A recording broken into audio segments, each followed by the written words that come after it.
Hey there, welcome back to my kitchen. My name's Julia, and in today's video, I'm going to show you 3 mega head breakfasts that I like to make. One is for the freezer, one is for the fridge, and one is for the pantry. The one that I'm gonna make right now is that freezer option, and that is frozen mini waffles, essentially homemade Eggo waffles. I like to make these a batch at a time and stick them in the freezer. I can just throw them in the microwave or in the toaster, and then I have a delicious homemade waffle that I can enjoy. I will say, I know I said this is breakfast, but I actually eat these more as a snack than I do for breakfast. I love to cover them in peanut butter and maybe some dried unsweetened coconut and some chia seeds, maybe apple slices or banana. And it's just a really delicious treat. And I just feel a little better about it knowing that I made it myself. So let's get cooking. As I'm reading through my ingredient list, I realize I need 1.5 cups of milk. And I don't think I have 1.5 cups left in here, but I do have some half and half. So I might add some half and half and some water in addition to what I have left in this almond milk. I'm just grabbing a bowl, and I will also grab the rest of my ingredients. It does call for butter, but I prefer to use coconut oil. Butter would be fine. I just don't eat a ton of dairy generally, and when I'm baking and can sort of substitute that out, I do that. I have tried making these with just vegetable oil. They were kind of lacking for flavor a little bit. The coconut oil definitely tastes better. Coconut oil is super high in saturated fat compared to other oils, which saturated fat is something that I try to minimize in my diet just for my own health reasons. But every once in a while, when it's baked into something, I know it's not going to push me over the edge and I'm not sitting down and just eating it by the spoonful. So that's gonna be okay for today. The first thing I'm gonna do is add my wet ingredients to this bowl, and then I will add the dries into here. The recipe does call for us to mix the dries separately, but if you've seen a few of my cooking videos, you know that I like to take a couple of shortcuts.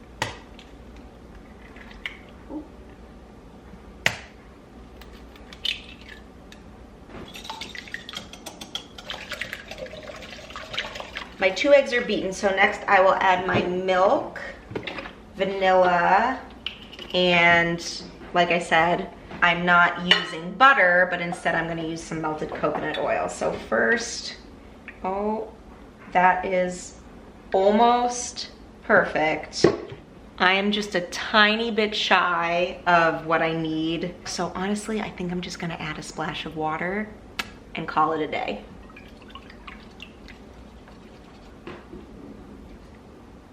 Gonna toss this in the microwave to melt.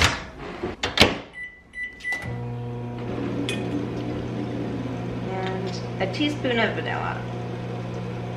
That was another almost perfect measure. This is just shy of half a cup of melted coconut oil, and that is close enough for me. So I'm gonna just dump this in. Next is my dry ingredients. I need 2 cups of flour and 2 tablespoons of sugar. And finally, I need 1 teaspoon of salt and 4 teaspoons, no, that cannot be right. It is right, 1 teaspoon of salt and 4 teaspoons of baking powder. I'm going to give this a good stir. And now this is basically ready to go. So I will grab my waffle maker. I will admit that I was influenced. Somebody that I watch on YouTube was using a Dash mini waffle maker, and I decided that that was something that I wanted to have in my life. I did see one at the thrift store like the next day for only like $1 less than it was brand new at the store. So I don't regret that purchase at all, and I have used it a ton. I'm honestly considering getting a bigger waffle maker, like one that is a round that makes like 4 quarters, only because it takes me a long time to make these when I can only make one at a time. I thought about getting another dash, and then I was like, well, why would I spend another $10 to make two when I could just like buy the new thing that would do the job that I needed to do. Have not made any decisions there. This is just heating up, and once it's heated, I just put about a little less than 1/4 cup spooned into the waffle maker, and I just check them, and when they're golden brown, I take them out, cool them on a cooling rack, and once they are totally cool, I put them in a Ziploc bag and store them in the freezer, and I reuse that Ziploc bag. I've got mine over here that I can reuse for this batch today.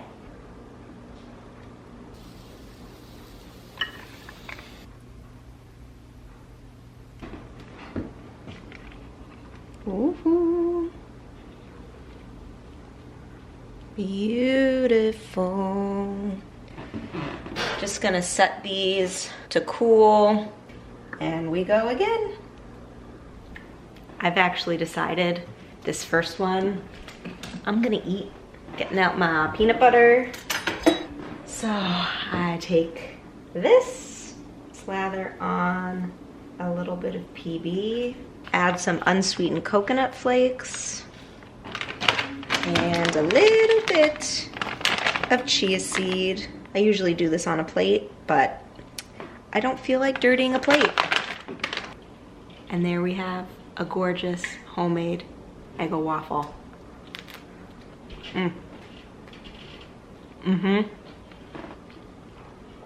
It's so good. I'm just gonna get the rest of these cooked off, and we'll check in when I'm done. It depends on your skill level. But now, any macro calorie composition of that. Look, if you want to see real quick, he is our analyst and our verifier. Welcome back. How you feeling? Feeling good, man. Ready? Thank you. On the other hand, there's a trick I did with this. Okay. I got a hammer, got some screws, and I spent a few hours. The last waffle.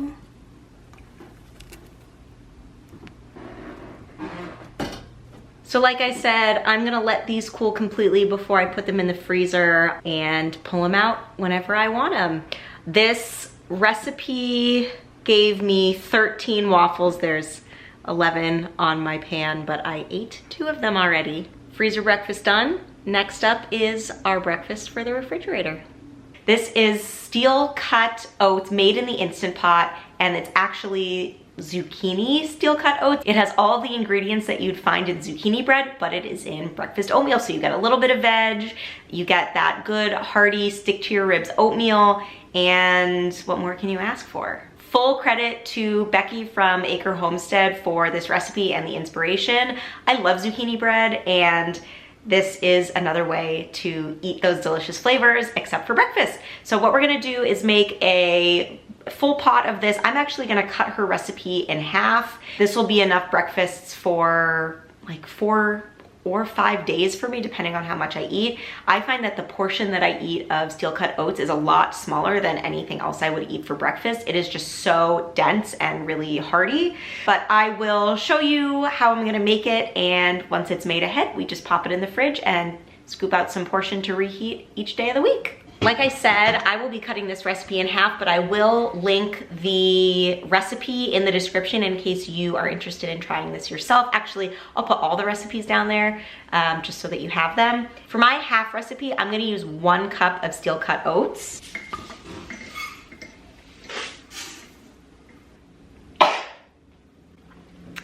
Anyone else a seasonal allergy sufferer? I feel like something has clicked, and it is springtime in Chicago, I guess. I have been sneezing up a storm. Drives me crazy. I'm gonna have to get back on those allergy meds. Leave me a comment down below if you are an allergy sufferer, because man, it really sucks, doesn't it? Next, I'm gonna add 3 cups of water and like ½ cup of oat milk. You can use any dairy substitute or real milk if you prefer. I have oat milk, that's what I'm gonna use.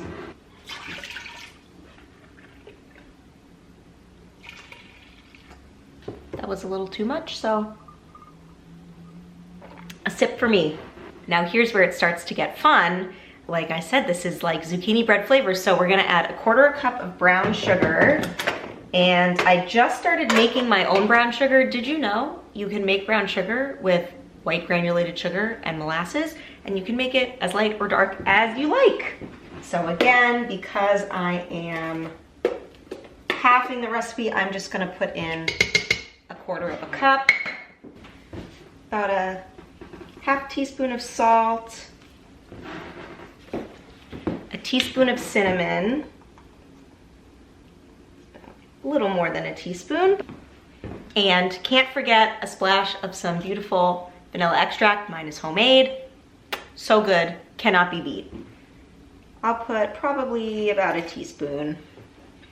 Recipe calls for less than that, but again, it's vanilla, it's delicious. Why would we deprive ourselves? Now the only thing left to go in here is our zucchini. Recipe calls for, if I half it, it calls for 1 cup of shredded zucchini. That's gonna be about half of this zucchini. I'm gonna give this a wash and then shred it directly into my Instant Pot.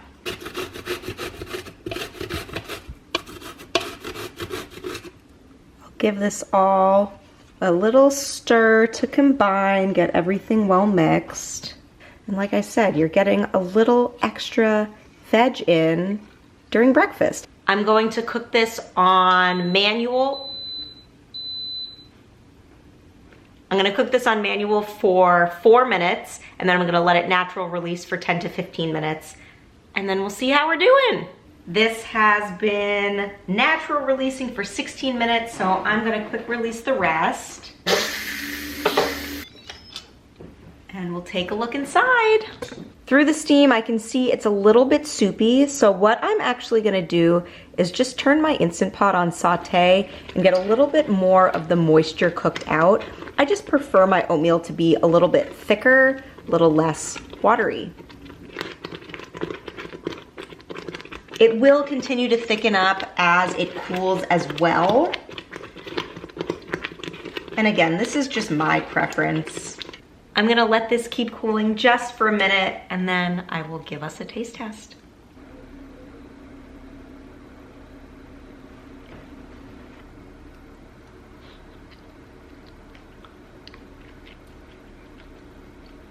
I really thought I was just gonna take a bite, but I think I might actually have a bowl of this.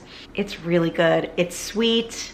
I mean, it's got that whole flavor profile of zucchini bread. The cinnamon, a little bit of savory with the zucchini. The oats are well cooked. They're not super mushy. They've still got a little bit of bite to them. And that's it. So I'm gonna let this cool on the counter just a little bit longer, and then I'll pop the lid on and stick it in the fridge, and this will last me for the week. That'll stay perfectly fresh. And I'll just scoop out however much I want when it's time to eat, warm it up in the microwave, and we'll be good to go. Number 3, last but not least, is our pantry breakfast. This is homemade granola. It is shelf stable, it is delicious, it is versatile, and it is homemade. So let's get started. Granola is one of those things that, as long as you follow sort of a basic recipe, you can really make it however you want. You can use whatever ingredients you prefer, whatever you have laying around your house, and it's super easy to pull together. Before I get started, I'm gonna preheat my oven to 350 degrees, grab out my baking tray, and put down some parchment paper. That's the very first thing I'm gonna do. For my granola, I like to use almonds or walnuts or both. I don't normally put in fruit, but you could do raisins, dried cranberries, dried blueberries, like apricots or dates, really any of these things that are just like an extra little bite of sweet. You can use honey, you can use maple syrup, you could use whatever sweetener you like, and honestly, you make it how you like it, and that is one of the best things about making it from scratch. I'm only gonna be making a half batch today because I just checked and I don't think I have quite enough oats for a whole batch, but you will need rolled oats, old-fashioned oats. I don't get the like quick oats, the fast cook ones. I just get the regular old-fashioned. So the first thing I'm gonna do is get 2 cups of oats. Again, this is a half recipe. Normally a full recipe would be 4, but I don't think I have quite enough to do that, so I'm gonna stick with 2. Next, the recipe calls for 3/4 a cup of chopped nuts or seeds. I am gonna do a combo of slivered almonds and walnuts. And I have whole walnuts here, so I'm gonna have to give them a little chop. And I'm not really gonna measure this part. I'm just gonna grab a small handful of each. Perfect. And my almonds. Next, I need a 1/4 teaspoon of cinnamon, but that sounds not quite like enough. So I'm just gonna throw in however much I think I want. And I might reassess as I'm mixing this and add a little bit more. I need a 1/4 cup each of melted coconut oil and maple syrup. If you don't use pure maple syrup, you are really missing out. This is the New England girl in me. Like, the pancake syrup, the fake stuff is just not the same. You need pure 100% maple syrup. Get us a 1/4 cup. I might do a little bit less. I don't need it to be super duper sweet. And I'm gonna do a little guessing on my coconut oil. I'm not gonna measure it out, but I'll make my best judgment.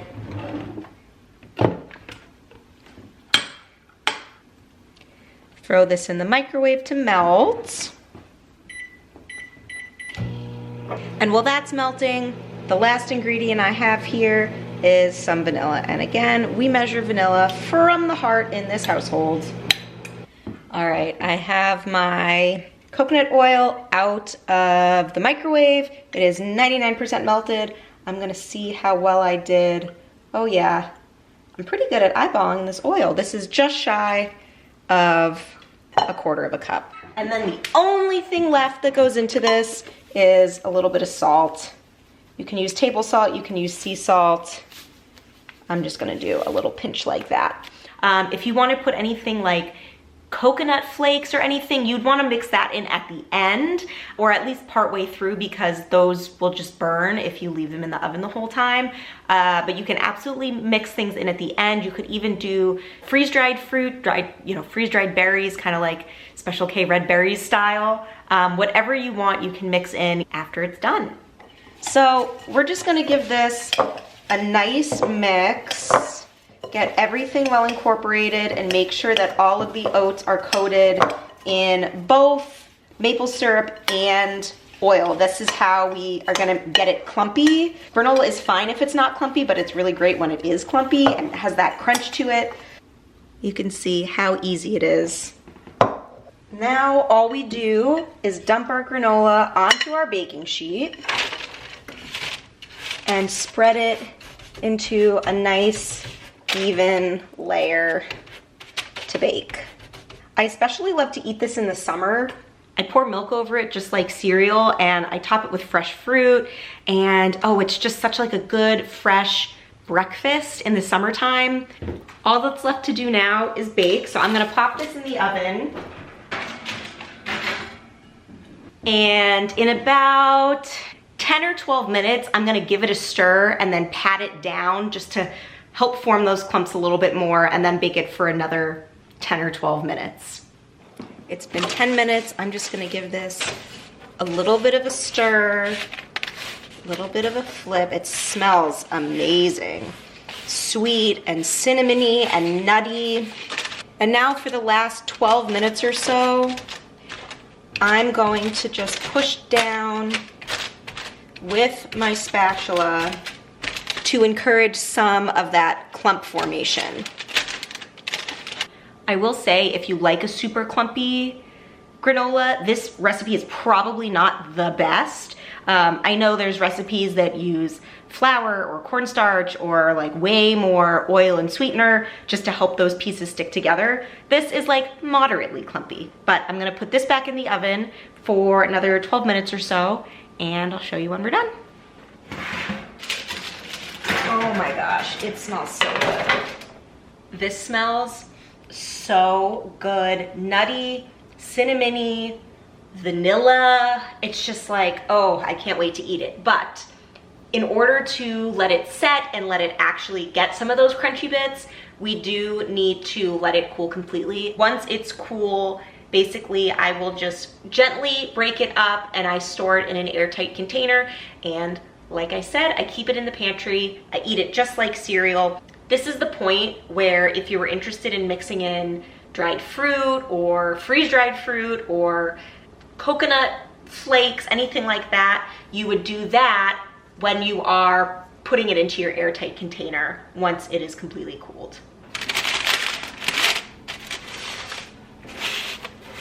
As you can see, this isn't super clumpy, but it's still gonna taste delicious and you'll still get a good crunch because all of these little pieces have been nice and toasted and baked. Yeah, it's good.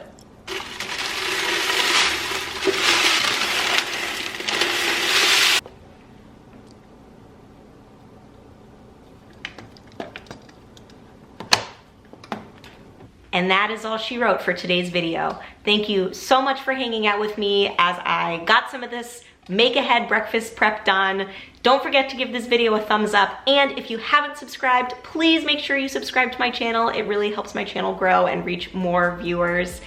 And with that, I'll see you in the next one. Bye guys.